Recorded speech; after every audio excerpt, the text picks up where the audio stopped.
शांति स्वयं ईश्वर सिखाते हैं सहज राजयोग, और कोई सिखा ही नहीं सकता। वंडरफुल बात है। आत्मा चेतना, शरीर और आत्मा के बीच के संबंध को समझना, क्योंकि परमात्मा आकर सहज राजयोग के लिए आज जो विशेष बात हमें समझाते हैं कि जो आत्म चेतना है, शरीर और आत्मा के बीच में रिश्ता क्या है। जब आत्मा शरीर में प्रवेश करती है तो जन्म होता है, आत्मा जब शरीर को छोड़ती है तो मृत्यु होती है। जितना समय आत्मा शरीर में रहती है उसे जीवन काल कहते हैं, उसे जीवन काल कहते हैं। मतलब एक शरीर का जीवन काल होता है, वो आत्मा का जीवन काल नहीं होता। ये बात हमें समझनी है।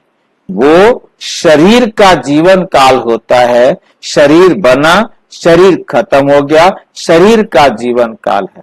परंतु आत्मा तो उस शरीर से पहले भी थी और उस शरीर के बाद में भी है, क्योंकि आत्मा चैतन्य है, आत्मा अमर है, शरीर विनाशी है। आत्मा शरीर को धारण करती है अपना पार्ट बजाने के लिए, शरीर आत्मा को धारण नहीं करता। आत्मा शरीर को धारण करती है इस संसार में, इस कर्म क्षेत्र पर अपना पार्ट बजाने के लिए।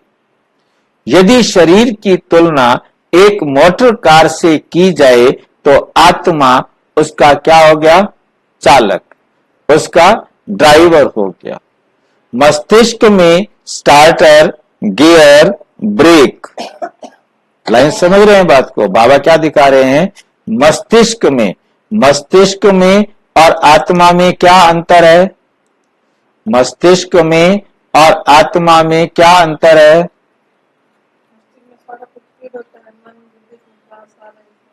नहीं भाई, ध्यान से बोलो ना।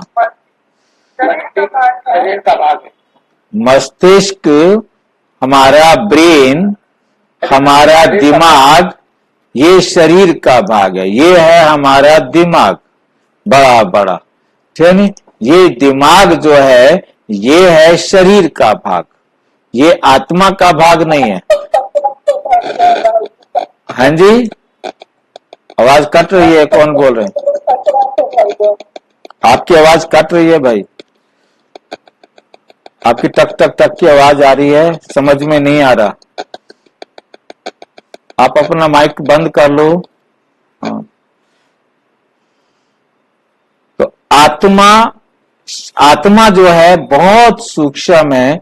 ये ब्रेन जो है ये शरीर का भाग है। सामान्य व्यक्ति इस बात को नहीं समझते। हम इसको, ब्रेन को इस रूप में भी देख सकते हैं और ब्रेन को हम इस रूप में भी देख सकते हैं। ये जो हम ऊपर देख रहे हैं ये हमारा ब्रेन है, ये रीढ़ की हड्डी है, ये पिट्यूटरी, ये पीनियल और ये हाइपोथैलेमस, 3 ग्लैंड्स हैं और इसके बीच में आत्मा की सीट है, ठीक है नहीं? तो ये आत्मा यहाँ जो रीढ़ की हड्डी में से तंत्रिका तंत्र या हमारी नसें आती हैं, जिसको हम संदेश वाहिनी कहते हैं, जो पूरी बॉडी का संदेश लेकर आती हैं, ये आत्मा उन्हें देखकर अपना अपना अलग अलग फाइल में रखती जाती है। तो ये हमें समझ में आया होगा, ठीक है नहीं? तो आत्मा, मस्तिष्क, ये दोनों अलग अलग चीज है। मस्तिष्क शरीर का और आत्मा का जो है मन। तो इस ब्रेन के अंदर मस्तिष्क में स्टार्टर, गियर, ब्रेक, स्टार्टर भी है, गियर भी है और ब्रेक भी है। ब्रेक कहीं और बाहर नहीं है, आदि हैं, लेकिन आत्मा ही उनका उपयोग करती है। मतलब हमारी, इसी को आज्ञा चक्र कहा जाता है। इसको क्या कहते हैं? आज्ञा चक्र। जहां आत्मा सीट ग्रहण करती है वहां से आत्मा पीनियल, पिट्यूटरी और हाइपोथैलेमस, इन तीनों ग्लैंड्स के द्वारा क्या करती है? पूरी बॉडी को मैसेज देती है, कंट्रोल करती है, नियंत्रण करती है। पूरी बॉडी से मैसेज लेना और पूरी बॉडी को ऑर्डर देना। इसलिए इसको आज्ञा चक्र भी कहा जाता है। तो वास्तव में यह हमारे शरीर का कंट्रोल रूम है, कंट्रोलर है उसकी आत्मा। इसको मतलब हमने बाबा में जो है ना यहाँ अंतर समझा रहे हैं कि आत्मा में और शरीर में क्या अंतर है।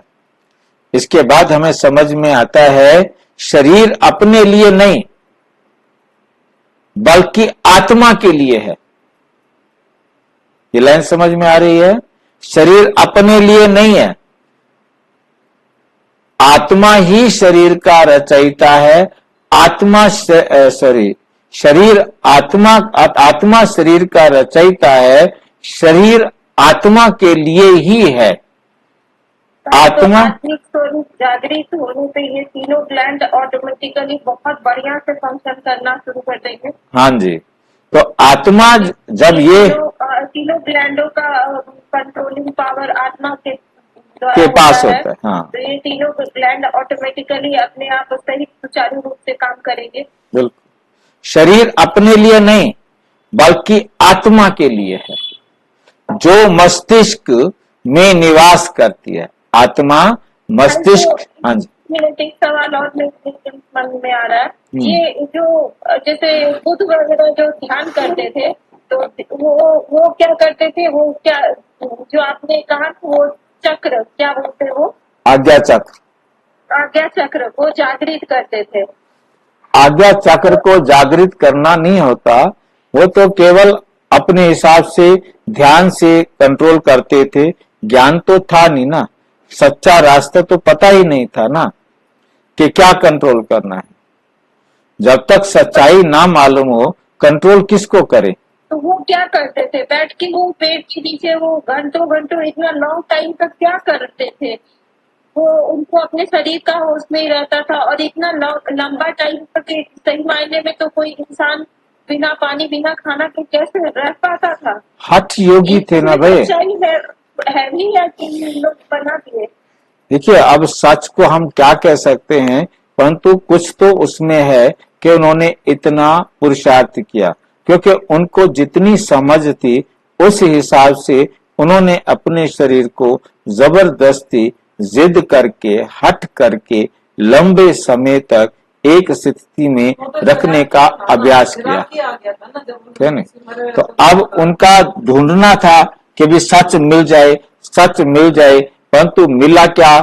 मैं जो उससे समझ पाया कि जो अपना महात्मा बुद्ध थे उन्होंने कहा कि कैवल्य प्राप्त हुआ, निर्वाण प्राप्त हुआ या सत्य ज्ञान प्राप्त हुआ। तो वो सत्य ज्ञान क्या था कि उनको 40 दिन हो गए थे बोध गया में, गया के पेड़ को जो कल्प जो बड़ का पेड़ था, पीपल का पेड़ था, उसके नीचे बैठे हुए 40 दिन हो गए थे।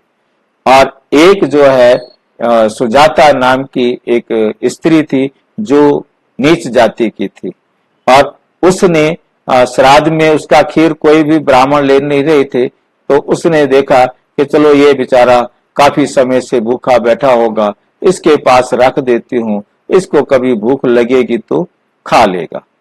अब जब उसके पास खीर रखी गई तो नेचुरल बेचारे को 40 दिन हो गए थे भूखे बैठे हुए, स्मेल आई, उसने कहा मेरे नजदीक कहीं खीर आ गई है, और उन्होंने उस खीर को उठाया और उसे पिया, उसे स्वीकार किया। तो जब खीर को स्वीकार कर लिया अब उनका मन एकाग्र होने लगा।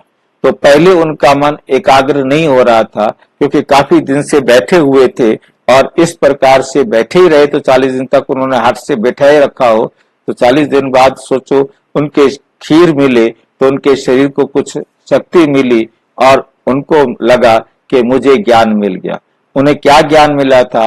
उन्होंने उस समय कहा कि वीणा की तारों को इतना भी ना कसो कि वो टूट जाए, क्योंकि इतना जुल्म इस शरीर पर नहीं करो कि ये खत्म हो जाए, इतना ढीला भी नहीं छोड़ो कि ये सुर भी ना निकाल सके। मतलब अपने आप को मध्यम मार्ग पर चलाओ। ये ज्ञान प्राप्त हुआ महात्मा बुद्ध को 40 दिन बोध गया के पेड़ के नीचे। और वो ज्ञान जो मेरे को समझ में आया है वो यही है कि उन्होंने अपने शरीर को बहुत टाइट कर रखा था, कुछ खाना पीना नहीं दे रहे थे, बल्कि एक ही जगह पर जड़वत बैठे हुए थे, जिसके कारण उनका कंसंट्रेशन, एकाग्रता नहीं हो पा रही थी। और खीर पीने के बाद बुद्धि एकाग्र होने लगी तो उनको समझ में आया कि हमें इतना जुल्म शरीर पर नहीं करना चाहिए, समय समय पर मतलब विधिवत बैलेंस बना के चलना चाहिए।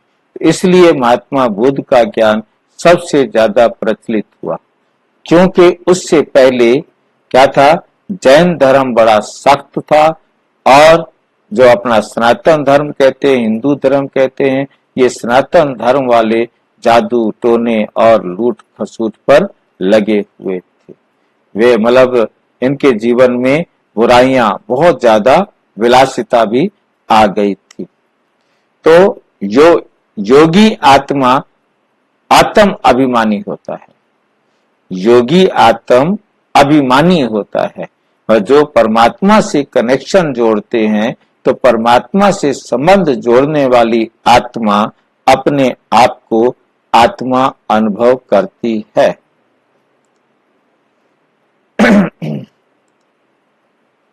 वे जानता है कि शरीर अंगों का एक समूह है।